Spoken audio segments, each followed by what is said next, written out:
Valentine's Day had a way of making lonely people feel even lonelier. At exactly 7:15 p.m., Ethan Miller sat alone at the counter of a small roadside diner on the edge of town, nursing a cup of cheap black coffee like it was the last thing keeping him upright. The neon sign outside flickered in tired pink and blue, buzzing softly against the cold February air. Ethan's hands were rough and grease-stained, the kind of hands that fixed engines but never seemed to fix life. He'd just finished a 12-hour shift at the auto shop, his back aching, his stomach empty, and his wallet painfully light. After paying for gas and rent, he had just enough left for coffee. And that coffee was dinner. 3 stools down, a couple laughed quietly, their hands tangled together. A red balloon shaped like a heart floated above their booth. Ethan looked away. He wasn't bitter, just exhausted. His phone buzzed with a reminder. Be home by 8, Lily's bedtime. His daughter, 8 years old, too mature for her age, too familiar with silence. Ethan glanced at the clock again. The bus wouldn't arrive for another 20 minutes. His truck had broken down 3 blocks away. Ironic, considering he fixed cars for a living. Tonight, life felt cruel in small, almost mocking ways. That's when the door opened. A woman stepped inside, brushing snow off her coat. She looked put together but tense, like someone bracing for impact.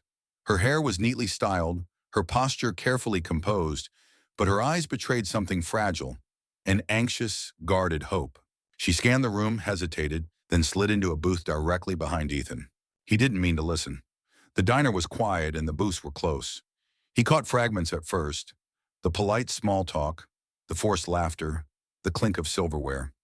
A man joined her moments later, confident, well-dressed, loud in the way people are when they assume the world is on their side. Ethan stared into his coffee, half listening, half lost in his own thoughts. Until the tone shifted. The woman's voice softened, the man's sharpened. Something in Ethan's chest tightened. He didn't know it yet, but that ordinary, forgettable Valentine's night, the kind you survive and never talk about again, was about to change his life in a way he never could have planned. And he was sitting just a few feet away when it happened. At first, everything sounded normal. Polite questions, careful answers. The kind of shallow conversation people use to feel each other out without revealing anything real. Ethan could hear the man talking confidently about his job, his ski trips, his plans to travel more this year. The woman laughed in the right places, her voice warm but slightly restrained. Then the question came. So, the man said casual but pointed, do you have family? There was a pause. Ethan felt it before he heard it. The way silence thickens when someone's choosing honesty over comfort. Yes, the woman answered softly. I have a son. He's 5. The man's chair shifted, not dramatically, just enough. Oh, a beat. You didn't mention that in your profile. I usually do, she replied, careful, apologetic. He's my whole world. Another pause, this one colder. I'm not really looking to date someone with a kid, the man said, his tone tightening. That's kind of a lot. Ethan's jaw clenched. He stared into his coffee, his knuckles whitening around the mug. I understand, the woman said quickly, too quickly. But he's an amazing little boy. How long until he's, grown? The man interrupted. That's a long commitment.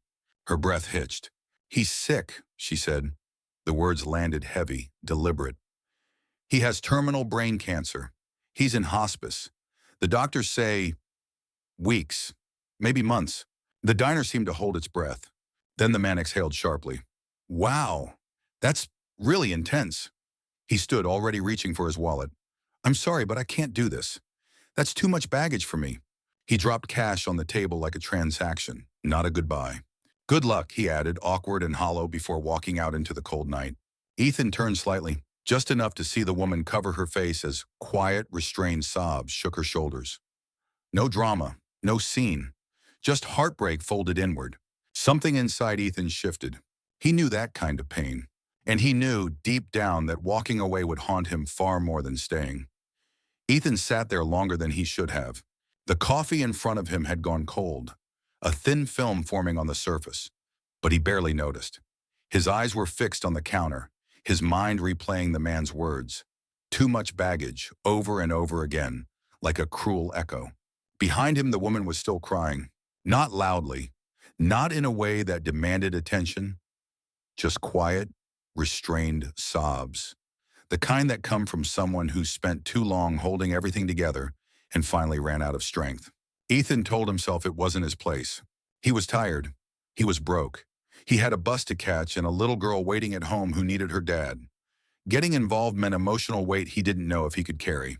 But then he thought of Lily, of the nights she cried herself to sleep after her mom died, of how many times people had avoided the subject, changed it, or simply disappeared when things got uncomfortable. Ethan knew what it felt like to be someone else's too much. He stood up before he could talk himself out of it. His movements were hesitant, almost clumsy, like someone stepping onto thin ice. He walked to the booth and stopped a respectful distance away. "I'm sorry," he said quietly.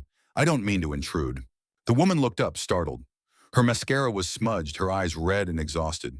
"I was sitting right behind you," Ethan continued, his voice steady but gentle. "I heard what happened.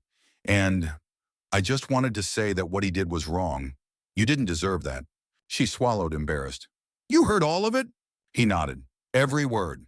And for what it's worth, he doesn't get to decide your value." There was a long, uncertain pause. Then she exhaled, shaky. "Thank you." Ethan slid into the seat across from her, not invading, just present.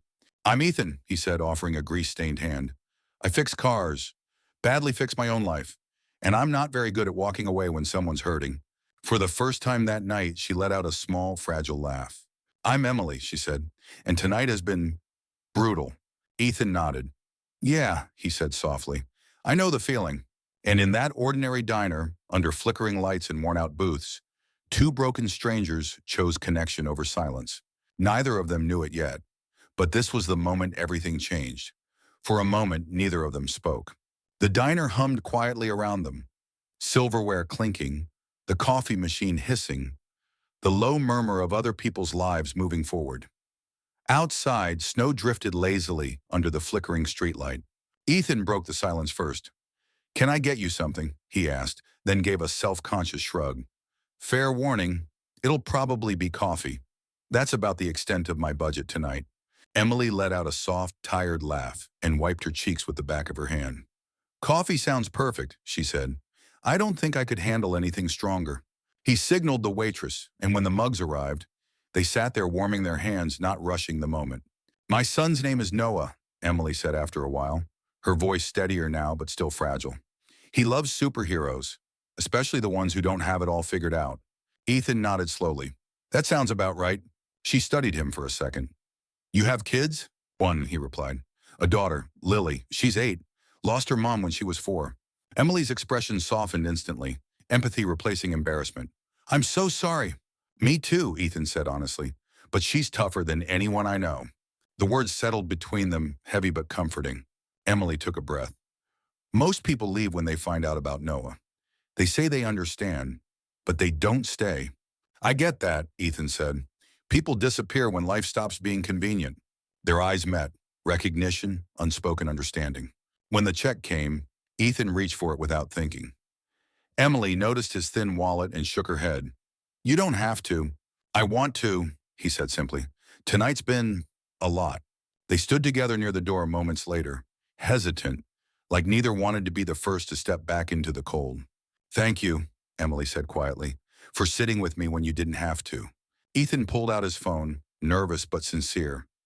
"This might sound forward, but can I give you my number? Not for dating, just if you ever need someone who won't run." Emily hesitated, then smiled, small, hopeful, real. "I'd like that," she said. And as they stepped into the night, both carried something new with them. Not answers, just the rare comfort of not being alone. Ethan was half asleep when his phone buzzed on the nightstand. For a second, he didn't recognize the number. His room was dark and quiet, the kind of silence that only comes after a long, exhausting day. Down the hall, Lily's soft breathing drifted through her cracked bedroom door. He almost let the call go to voicemail. Almost. "Hello?" he answered, his voice rough with sleep. There was a pause, then a shaky inhale. "I'm sorry," Emily said softly. "I know it's late. I wouldn't call if it wasn't bad." Ethan sat up immediately, fully awake now. "You don't have to apologize," he said. "What's going on?" Emily's words came out uneven, fragile. "Noah's having a really hard night. The pain meds aren't helping much, and I needed to hear a voice that wouldn't lie to me." Ethan leaned forward, elbows on his knees, grounding himself. You don't need lies, he said gently. You need honesty. She let out a quiet sob. Everyone keeps telling me it'll be okay, and I know they mean well, but it's not okay. I'm losing my son. You're right, Ethan said without hesitation. It's not okay, and it's allowed to be not okay. The line went quiet for a moment. Then Emily exhaled, like she'd been holding her breath for years. Can you tell me about him? Ethan asked. What's Noah like on his good days? Her voice softened as she talked. She described his stubborn courage, his crooked smile, the way he insisted on wearing superhero pajamas even when he could barely stand. Ethan listened without interrupting, without trying to fix anything. Hours passed unnoticed. When the call finally ended, Ethan stared at the ceiling, emotionally drained but strangely steady. He didn't feel helpless. He felt present. And miles away, Emily lay beside her sleeping son, clutching her phone to her chest, realizing something unexpected. For the first time in a very long time, she wasn't carrying the weight alone. Ethan stood outside Emily's apartment longer than necessary. He checked the address twice, then a third time, his chest tight with nervous energy he hadn't felt in years. He wasn't afraid of the small, worn-down building. He was afraid of getting this wrong. The door opened before he could knock again. Emily looked tired, deep, bone-weary tired, but she smiled when she saw him. You came, she said, like she hadn't fully believed he would. I said I would, Ethan replied quietly.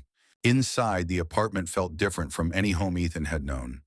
The living room had been transformed into a makeshift medical space.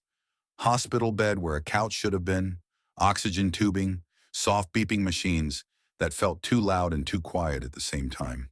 The air carried the faint scent of antiseptic and something gentler underneath. Lavender, maybe. On the bed lay Noah. He was small for his age, fragile in a way that made Ethan's throat tighten. His head was bald, his skin pale, but his eyes were wide and curious, bright with stubborn life.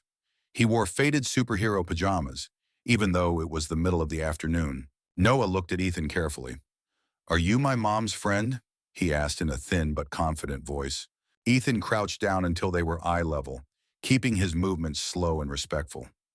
Yeah, he said softly. I'm Ethan, your mom's friend. Noah studied him for a moment, then nodded. You look tired. Ethan smiled, surprised. Yeah, he admitted. I kind of am. Noah's lips twitched. That means you work hard. Something warm and painful settled in Ethan's chest. They spent the afternoon watching cartoons, Noah explaining every detail like Ethan hadn't seen them 100 times already. Emily watched from the kitchen doorway, her arms wrapped around herself, tears slipping down her face. Not from sadness, but from relief. Ethan wasn't rushing. He wasn't uncomfortable. He was exactly where he needed to be. And Emily realized something she hadn't dared to hope for. This man wasn't visiting. He was staying. Ethan warned Lily on the drive over. He kept his voice calm, careful. He told her Noah was very sick, that he might look different, that some days were harder than others. Lily listened quietly from the back seat, her small hands folded in her lap, her expression thoughtful and serious in a way that always made Ethan ache. I know, she said simply. When they walked into Emily's apartment, Lily paused just inside the door. The medical equipment caught her attention first, the machines, the tubes, the unfamiliar quiet. Then she saw Noah. He was propped up in bed, wearing the same superhero pajamas, his eyes flicking toward her with cautious curiosity. Lily didn't hesitate. She walked right up to the bed and smiled. Hi, I'm Lily. Noah blinked. I'm Noah. My mom died when I was 4, Lily said matter-of-factly. My dad says that means I'm good at being brave. Noah considered that. I'm brave too, he said. The doctors say I'm going to die. Emily froze. Ethan held his breath, but Lily didn't flinch. She climbed carefully onto the edge of the bed and said, Yeah, I know, but you're still here right now. Do you want to color with me? Noah's face lit up, slow and genuine. Okay. They spent the afternoon drawing superheroes with mismatched capes and crooked smiles. Lily talked about school. Noah talked about his favorite powers. Their voices filled the apartment with something it had been missing for a long time. Light. Emily stood in the kitchen doorway, overwhelmed, her eyes shining. She's incredible, she whispered to Ethan. So is he, Ethan replied quietly. As the kids laughed together, something unspoken settled between the adults. This wasn't just kindness anymore. This was connection. Real, fragile, meaningful. For the first time since Noah got sick, Emily didn't feel like she was just surviving. And Ethan realized he wasn't just helping anymore. He was building something. What Ethan and Emily were building didn't arrive with fireworks. It grew quietly, in exhausted mornings and long nights, in shared glances over Noah's bed, and whispered conversations in the kitchen after the kids fell asleep. Love showed up in practical ways. Ethan bringing groceries he could barely afford, Emily leaning her head against his shoulder when the day felt unbearable. Neither of them said the word love out loud at first. They didn't need to, but pressure has a way of testing even the most careful bonds. One afternoon, the hospice nurse pulled Emily aside, her expression apologetic and tense. A new medication could ease Noah's pain, she explained, but insurance had denied it. The cost was staggering, hundreds of dollars a week. Emily nodded, calm on the outside, crumbling on the inside. That night, she called Ethan, her voice breaking. "I can't do this," she said. "I can't watch him hurt because I don't have enough money." What kind of mother can't protect her child? Ethan didn't hesitate.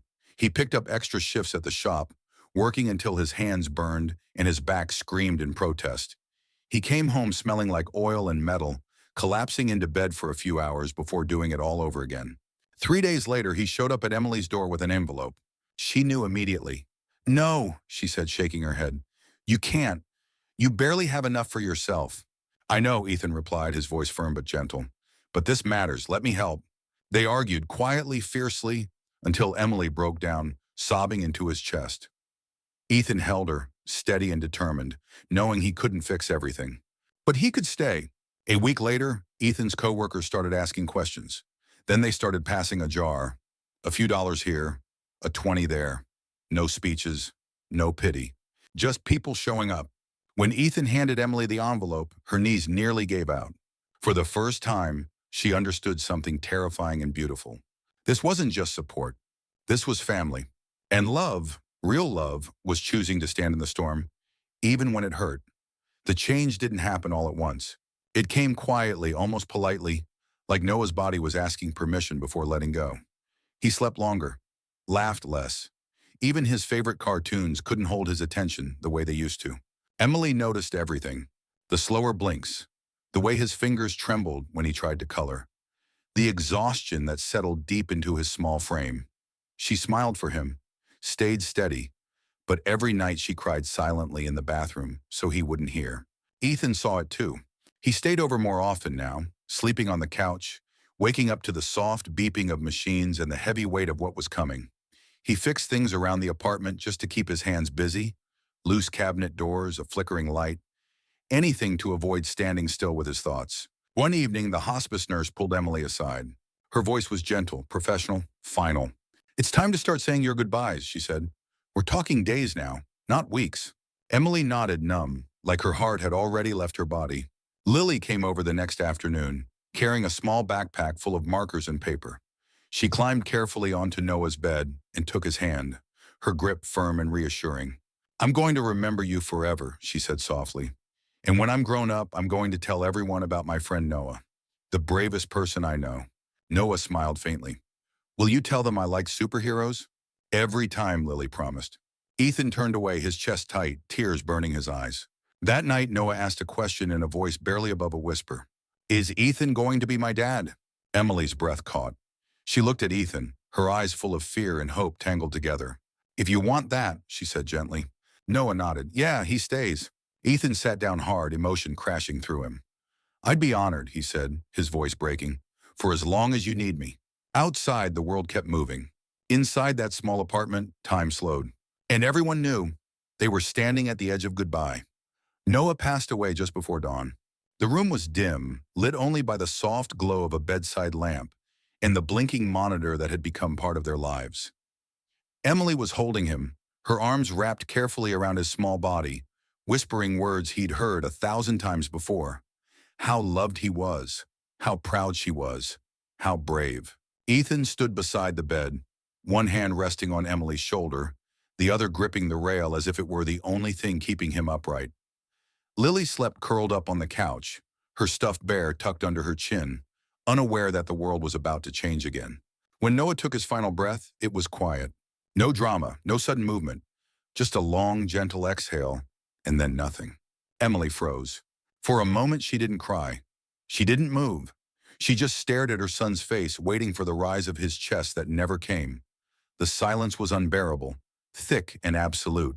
"He's gone," she whispered, her voice hollow and disbelieving. Ethan nodded, tears spilling freely now. "I know," he said softly. "I've got you." Emily collapsed into him, her grief raw and uncontrollable, sobs tearing through her chest as if her heart were breaking open. Ethan held her without words, rocking slightly, knowing there was nothing he could do except stay. The hospice nurse moved quietly, respectfully, giving them space. Outside, the sky began to lighten, the world continuing on as if nothing monumental had just happened. Later that morning, Lily woke up and understood immediately. She climbed into Emily's lap and wrapped her arms around her waist. "It hurts really bad," Lily said quietly. Emily nodded through tears. "Yes, it does." That day blurred into paperwork, phone calls, and silence. Emily moved through the hours like a ghost, her identity suddenly stripped bare. She wasn't just grieving, she was lost. And though Ethan stayed by her side, unwavering, something fragile inside Emily began to fracture. This was not the end of the story. But it was the moment everything fell apart. The weeks after Noah's death blurred together. Emily moved through her days like a hollow version of herself, quiet, distant, unfocused. She quit her job without really explaining why. She stopped answering messages. The apartment felt unbearable now, every corner heavy with memories she couldn't escape. Ethan stayed. He cooked dinners that barely got touched. He took Lily to school. He sat beside Emily in silence when words felt intrusive. He never rushed her grief, never asked her to be okay. But inside, Emily was unraveling. One afternoon, she sat alone on the edge of the bed, staring at Noah's empty space, her chest tight with guilt. "I'm still here," she thought, "and he isn't." The thought felt poisonous, unfair. Surviving began to feel like a betrayal. That night, Ethan came home to find a suitcase by the door. Emily stood beside it, tense and guarded, like she was bracing for impact. "I can't do this," she said quietly, her voice shaking. "This isn't fair to you. You didn't sign up for all this pain." Ethan's heart dropped. "Emily, please," he said, stepping closer. "Don't run." She shook her head, tears spilling. "You stayed because you felt sorry for me, because of Noah. Now he's gone, and all that's left is my grief. I don't know who I am without being his mom." "That's not true," Ethan said firmly. "I stayed because I love you." But Emily couldn't hear it, not through the noise in her head. Grief had convinced her she was broken beyond repair, unworthy of anything gentle or lasting. "I need space," she whispered. "I need to figure out how to exist again." She picked up the suitcase, her hands trembling, and walked out the door. Ethan stood frozen in the living room, the silence deafening. Lily peeked around the corner, confused and scared. "Is Emily coming back?" she asked softly. Ethan swallowed hard, forcing steadiness into his voice. "I don't know, sweetheart." And for the first time since Noah's passing, Ethan felt the full weight of loss crash down on him. Not the loss of a child, but the loss of someone he loved choosing to walk away. 3 months passed. Ethan learned how quiet a house could feel even when someone you love is still inside it. He moved through his days on autopilot, work, dinner, bedtime stories for Lily, doing everything right while feeling absolutely hollow. At night, he lay awake staring at the ceiling, wondering if Emily was eating, sleeping, surviving. He wanted to call her 100 times a day. He never did. She'd asked for space, and loving her meant honoring that, even when it hurt. Emily was staying with a friend, attending therapy twice a week, learning how to sit with a grief that felt bottomless. Every session ended the same way. She blamed herself for surviving, convinced she didn't deserve happiness. The idea of going back to Ethan felt impossible. Loving him meant risking pain again, and she didn't trust herself to survive another loss. Then September came. On what would have been Noah's birthday, a small package arrived. Inside was a letter, written in careful handwriting by a nurse who had helped Noah dictate every word. Emily sat on the floor to read it. He told her not to stop living just because he had to leave. He told her she deserved joy. He told her he liked the way Ethan made her smile, and that Lily felt like the sister he'd always wanted. He asked her not to push love away out of fear. He asked her to be brave. By the time she finished reading, Emily was shaking. She realized the truth she'd been avoiding. She hadn't left to heal. She'd left to punish herself. That night, still in her pajamas, Emily drove straight to Ethan's house. When he opened the door, grease still under his fingernails from work, she broke down. "I'm sorry," she said through tears. "I let grief lie to me. You didn't stay out of pity. You stayed because you loved me. And I ran because I was scared." Ethan didn't hesitate. He pulled her into his arms. "I chose you," he said softly. "Every part of this. I choose you again." Lily came running down the stairs and threw herself into Emily's arms. "You came back," she cried. "Are you staying?" Emily nodded, overwhelmed. "If you'll have me." Months later, they stood together at Noah's resting place. Ethan knelt in the cold and asked Emily to build a life with him, not to erase the pain, but to carry it together. She said yes without hesitation. Their happiness wasn't loud or perfect. It was honest. It made room for grief and love at the same time. And maybe that's the point. Have you ever pushed someone away because you felt broken? Have you ever believed love was something you had to earn? What if the right person doesn't ask you to be whole, only willing? If this story moved you, if it reminded you that love shows up in our hardest seasons, subscribe to the channel and stay with us. Share this with someone who needs hope today. Because your hardest chapter isn't the end of your story, and sometimes staying changes everything.